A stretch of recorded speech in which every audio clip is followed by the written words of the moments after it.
One of Aesop's most memorable fables is about a stag and his reflection. A thirsty stag goes to the pool for a drink, stops to admire his perfect antlers reflecting in the water. However, he's very unhappy about the image his thin legs reflect in the water. Alas, they seem too thin to support as superb a burden as my multi-pronged crown, my antlers. The stag mutters to himself, feeling depressed. Just then, he hears the hunter's horn. As he stands rooted in the spot, in dejection, disapproving of his inner strength, his legs, the hunter aims an arrow at him. At the last moment, better sense prevails, and the stag easily avoids the shaft on the strength of his very legs that he had been deriding. The moral of this part of the fable, of this self-critical stag, is don't let a false image of self-perfection blind you to your inner strengths. There are many problems caused by the desire for self-perfection. We lose confidence in our skills, thinking them to be imperfect. Because I am imperfect in this area, I cannot perform well, and therefore I must not go in that direction. We lose a lot of opportunities and we're constantly needing approval. We become very risk averse. We don't take risks in business because we think we don't have the perfect skills and the perfect resources, and therefore we might fail.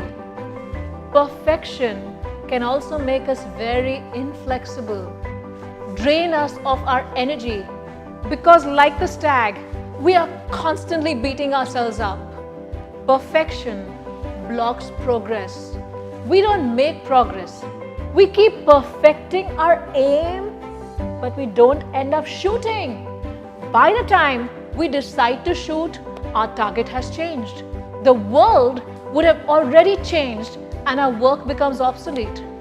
I would rather do something imperfectly, learn from it, and keep growing rather than waiting for the perfect solution. Perfection is a myth because we can never be perfect. Firstly, by design, none of us are perfect. We have imperfect senses, tendency to be under illusion, we make mistakes, and we cheat to cover up. Also, what is the standard for something to be perfect? Who defines it? Do those standards stay same over time? All of that is a changing target, and thus perfection is a huge myth.